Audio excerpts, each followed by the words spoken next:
Commander Zixith's mandibles clicked with irritation as he reviewed the contract dispute for the third time. The Galactic Consortium had specifically requested Earth's finest engineers to repair their failing infrastructure across 17 star systems. What they received instead were 12 humans who called themselves civil engineers, but seemed more interested in asking uncomfortable questions than fixing broken fusion reactors. "Commander," his aide Veltar whispered, approaching the observation deck where the human team was conducting yet another meeting with local populations. "The humans have requested access to historical records, population demographics, and economic data. They claim they cannot proceed without this information." Zixith's four eyes focused on the scene below. The lead human, Dr. Sarah Chen, was crouched beside a group of Zephyrian children, showing them how to purify water using simple filtration methods. Another human, James Morrison, was sketching something in the dirt while elderly Zephyrians nodded enthusiastically. "This is not what we contracted for," Zixith muttered. "We need our power grids restored, our transportation networks repaired, our communication arrays fixed. Instead, they spend their time talking." But even as he complained, Zixith couldn't ignore the changes already visible in the settlement below. In just 2 weeks, the humans had organized the scattered Zephyrian clans into efficient work groups. Streets that had been clogged with debris for decades were now clear. The acrid smell of untreated waste that had plagued the area was gone. Dr. Chen approached the command center, her boots crunching on the metallic flooring. She was smaller than most species in the consortium, yet somehow her presence filled the room. "Commander, we need to talk," she said without preamble. "Your people didn't just need engineers. They needed a complete systemic overhaul." Zixith's translator struggled with the unfamiliar term. "Systemic overhaul?" "You've been treating symptoms, not causes," Chen explained, activating her portable display. "Your fusion reactors keep failing because your maintenance schedules don't account for the social dynamics of your repair crews. The Zephyrians have a ritualistic approach to machinery. They need to understand the spirit of each device before they'll work on it. Your standard protocols ignore this completely." The holographic display showed a network diagram that made Zixith's head spin. Lines connected everything: power systems to cultural practices, transportation routes to social hierarchies, communication networks to traditional storytelling patterns. "Furthermore," Chen continued, "your transportation network keeps breaking down because it was designed without considering how different species actually move through space. The Vorthon prefer spiral pathways that mirror their mating flights, but your current system forces them into rigid linear routes. The stress damages both the infrastructure and the users." Morrison joined them, his hands stained with soil.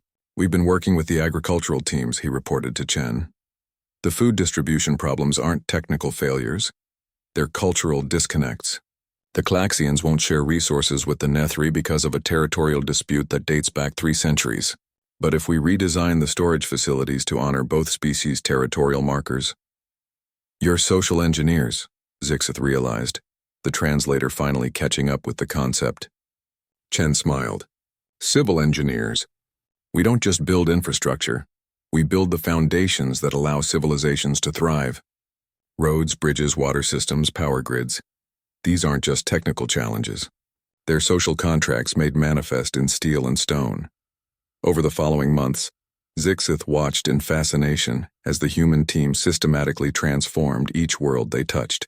On Kepler 442b, they didn't just repair the atmospheric processors, they redesigned the entire maintenance protocol to incorporate the local species' communal decision-making process. The result was a 300% improvement in system reliability. On New Centauri, they solved the chronic transport delays not by upgrading the engines, but by rerouting the network to follow traditional migration patterns that had been disrupted by colonization centuries earlier. Species that had been hostile for generations began cooperating again. The humans called it infrastructure as social architecture.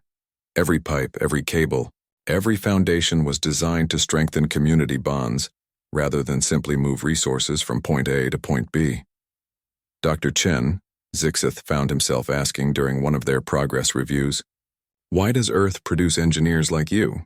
Other species focus purely on technical optimization." Chen looked out at the bustling settlement below, where a dozen species worked together on projects that would have been impossible months earlier, because we learned something on Earth that maybe other species haven't had to learn yet.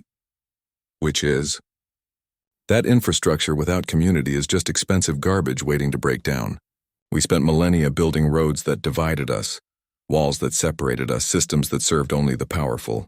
We learned, sometimes through disaster, sometimes through war, that sustainable engineering isn't about building things that work. It's about building things that help people work together. Morrison nodded. Every human civil engineer carries the memory of failed cities, collapsed bridges, and communities torn apart by poorly planned development. We don't just ask, will this work? We ask, will this work for everyone, forever? 6 months later, Sixth submitted his final report to the Galactic Consortium. The 17 star systems weren't just repaired. They were transformed. Infrastructure that had required constant maintenance now ran smoothly. Species that had been in conflict were collaborating on new projects. Economic indicators showed unprecedented growth across all measured parameters. In his conclusion, he wrote, "The humans exceeded contract specifications by orders of magnitude. We requested engineers to fix our machines. Instead, we received architects who rebuilt our civilizations.